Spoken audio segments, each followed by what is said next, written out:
কত সুখ, কত দুঃখ, কষ্ট, বেদনার আর্তনাদ অবিরল হৃদয়ে তাদের। ওরা কারা? যারা জীবিকার জন্য বাইরে থাকে, কেরালা, মুম্বাই, দিল্লি জন্মভূমি ছেড়ে। এখানে শুধু কেরালার কথাটাই বলি। এটা কবিতা নয়, বিরহের অক্লান্ত শ্রম ক্রসের অশ্রু ভাষা। দরিদ্র স্বভাবই নয়, অভাবী শ্রমিক শ্রেণীর কথা। ওরা কারা?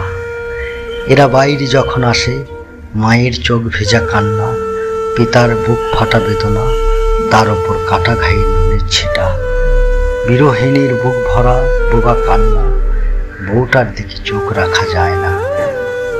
মায়ের কোলে শিশুটি আঙুল চেপে ধরে, আঙুলটা ছাড়িয়ে চেপে ধরি ছোট্ট টিকিট লম্বা রেলগাড়িটার ডান দিকে। ওরা কারা? 3 দিনের রাস্তা, চালু টিকিটের লাইন বড় লম্বা, ভিড়ে ঠেলাঠেলি, পটল মূলো ঝাঁকা সম। স্লিপার টিকিট মেলে কখনো দুঃসাধ্য। ওরা কারা? তারপর 3 দিন পরে পৌঁছায় কেরালায়।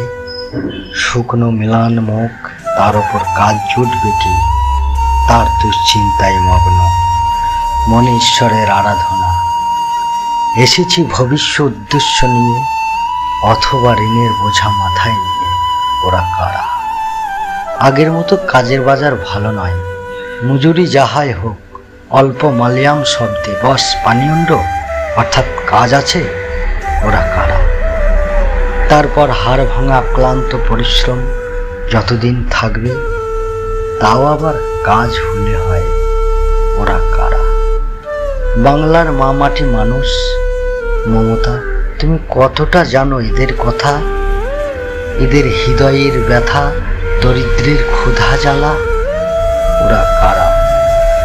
বাংলার জননী, তুমি খবর রেখেছ সরকারি কর্মীদের বেতন বাড়ালে পুজোয় দিচ্ছ বোনাস, মাস গেলেই মাইনে। হিংসে নেই তাতে? যত দুঃখ অভাবী শ্রমিক মানুষের। ওরা কারা? তাদের হৃদয়ের বিরহ বার্তা কে করিবে নিবেদন? ওগো বঙ্গবাসী, শ্রেষ্ঠ কবিতা আবৃত্তকারীরা, ব্রতুতি, বিশাখা, শিমুল, মোস্তফা, পৌঁছে দাও তোমাদের সুললিত কণ্ঠে আবৃত্তে কোনো বৈশাখী অধিবেশনে। বাইরে থাকা অভাবী শ্রমজীবীদের পাশে কে দাঁড়াবে? সেই বাউল কে গাবে বঙ্গের মঞ্চে?